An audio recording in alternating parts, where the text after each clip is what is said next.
Today's at 7. And today's Vice President Kashim Shettima tasked newly constituted Southwest Development Commission to prioritize delivery over bureaucracy. Controller General of Nigerian Correctional Service Sylvester Nwakuche announces government's plans to enroll inmates into a national health insurance scheme. African Democratic Congress petitions National Judicial Council against Justice Peter Lifu over party deregistration order. On the foreign scene, U.S. President Donald Trump vows to hit back hard at Iran after attack on U.S. bases in Jordan. And in sports, former Chelsea and Manchester United striker Radamel Falcao set to become Colombia's assistant manager. Details coming up shortly.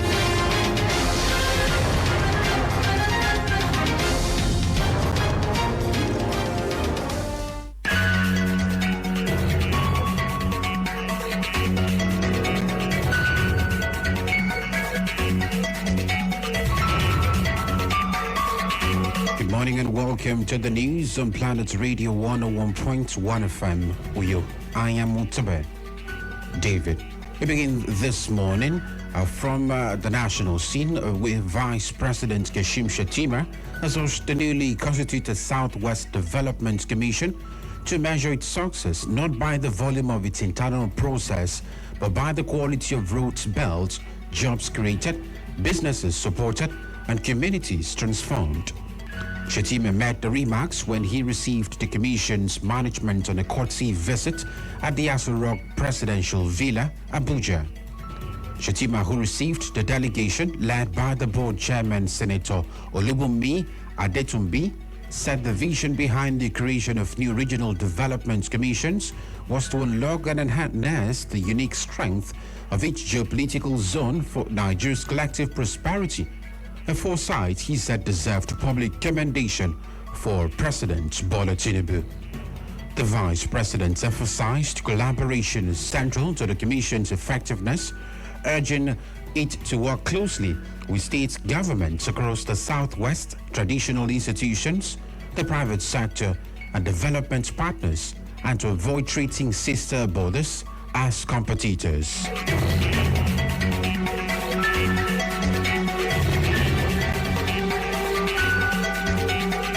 To the Green Chambers, where the House of Representatives had a committee investigating the alleged operation of the disputed Presidential Foreign Intervention Promotion Council, has described the appointment later received by Adeniyi Adeyemi, who identified himself as the Director General, as fake.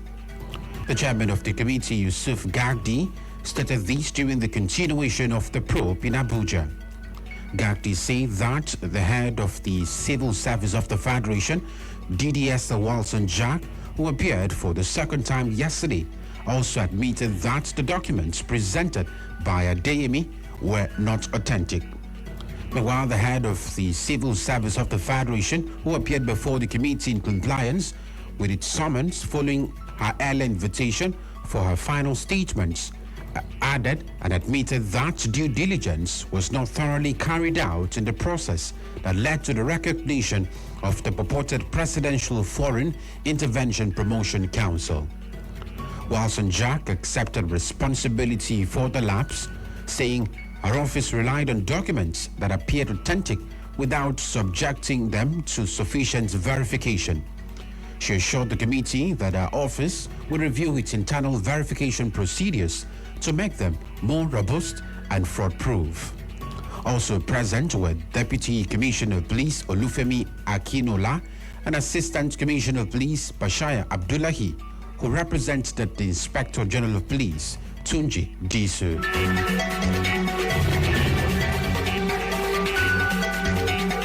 Still from the legislature, the National Assembly Service Commission has confirmed the appointment of Ibrahim Sidi as a substantive clerk for the House of Representatives.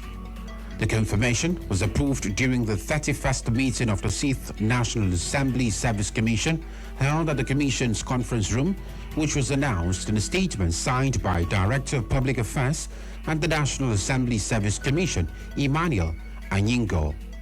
The Commission also confirmed the appointment of 5 other senior officers.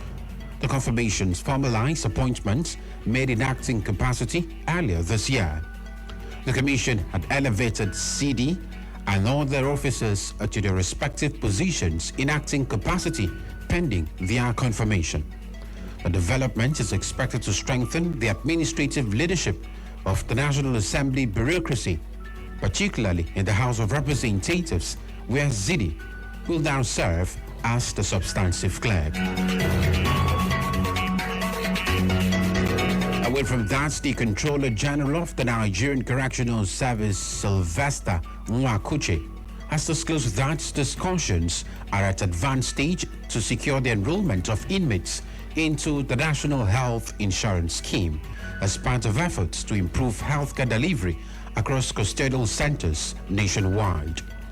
Nwakuche stated this during the flag-off of the second phase of the 2026 nationwide distribution of essential drugs and medicaments to commands and custodial facilities across the country. According to a statement by the Service Public Relations Officer, Chief Superintendent of Corrections, Jane Osuji, the initiative is aimed at strengthening inmates' healthcare with special emphasis on the welfare of female inmates, mental health service, and access to quality medical care. Speaking at the event, the Controller General said the proposed inclusion of inmates in the NHIS would provide sustainable access to healthcare in correctional facilities. Nwakuche added that while some states had already enrolled inmates into their respective health insurance schemes, discussions were progressing towards achieving nationwide coverage. And now to politics, where the African Democratic Congress has confirmed that it has petitioned the National Judicial Council against Justice Peter Lifu of the Federal High Court in Abuja over his handling of the suit in which he ordered the deregistration of the party and 4 others. ADC National Legal Advisor and former Edo State Governor Professor Osehemen Osumbo disclosed these during a televised interview describing the judge's conduct as a serious breach of judicial hierarchy.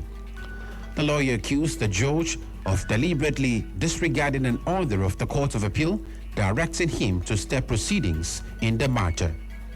Responding to questions about the possibility of further litigation, Osumbo expressed confidence that the Supreme Court would uphold the principle of obedience to court orders. Osumbo also criticized recent moves to re-register opposition parties, noting that many Nigerians initially believed the Independent National Electoral Commission was working in concert with those seeking to weaken the opposition.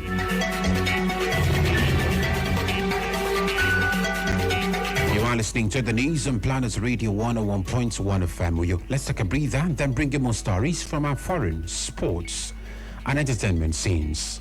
Do stay with us. Bringing you news stories. I will say we have to continue. Indeed, Paxil advanced in his music, sport, and so much more.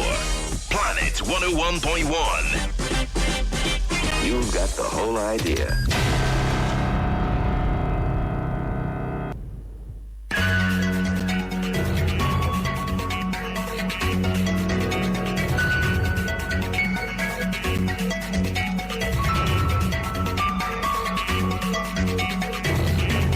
Thanks for staying with us. Now to the foreign scene, where U.S. President Donald Trump has vowed to hit back hard at Iran after it attacked U.S. bases in Jordan yesterday, as the Middle East war reignited and once again drew in the Islamic Republic's proxies. The warning came after the lull in the fighting that had spurred hopes of a return to negotiations appeared to end, sending oil prices jumping 5% over fears of disruptions to global supplies.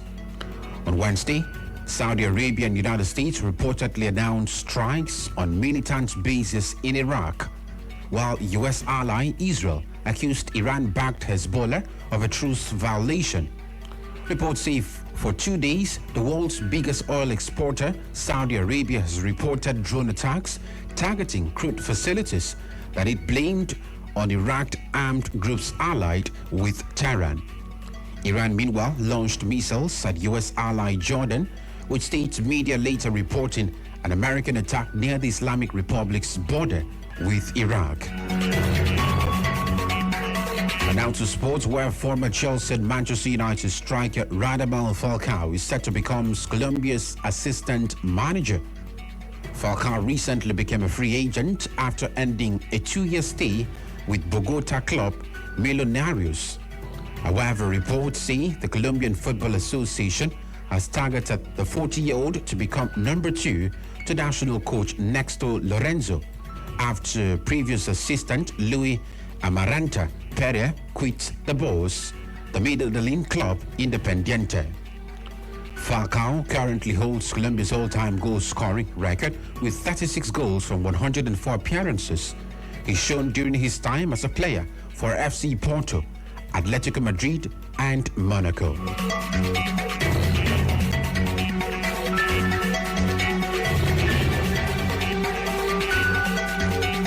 On the entertainment scene, Nigerian streamer and content creator Pele has officially tied the knot with his girlfriend Jarvis. The court marriage took place in Lagos yesterday, 3 days to their planned white wedding.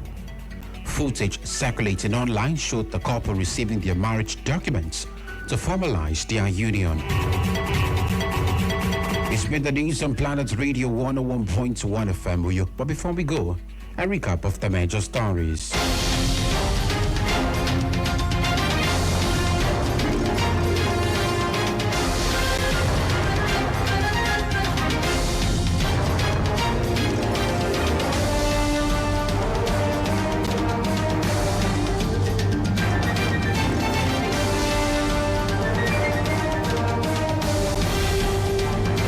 Vice President Kashim Shettima has urged the newly constituted Southwest Development Commission to measure its success not only by the volume of its internal processes, but by the quality of roads built, jobs created, businesses supported, and communities transformed. The Controller General of the Nigerian Correctional Service, Sylvester Nwakuche, has disclosed that discussions are at advanced stage to secure the enrollment of inmates into the National Health Insurance Schemes as part of efforts to improve healthcare delivery across custodial centers nationwide. The African Democratic Congress has confirmed that it has petitioned the National Judicial Council against Justice Peter Lifu of the Federal High Court, Abuja, over his handling of the suit in which he ordered the deregistration of the party and 4 others. On the foreign scene, we told you that U.S. President Donald Trump has vowed to hit back hard at Iran after it attacked U.S. bases in Jordan yesterday as the Middle East war reignited and once again drew the Islamic Republic's proxies. And in sports, reported that former Chelsea and Manchester United striker Radamel Falcao is set to become Colombia's assistant manager. For comments and coverage of a newsworthy event, call our newsroom on 0701-896-8395. Visit our website on planet101fm.ng and follow us on X, formerly known as Twitter, at planet_101fm. Also like our Facebook page at Planet Radio 101.1 FM with you. The news was edited by Jane Uwa. As we end the news, remember that awareness is the first step towards positive change. Stay informed, stay engaged, and stay safe. And I am Mutabe David. Good morning to you.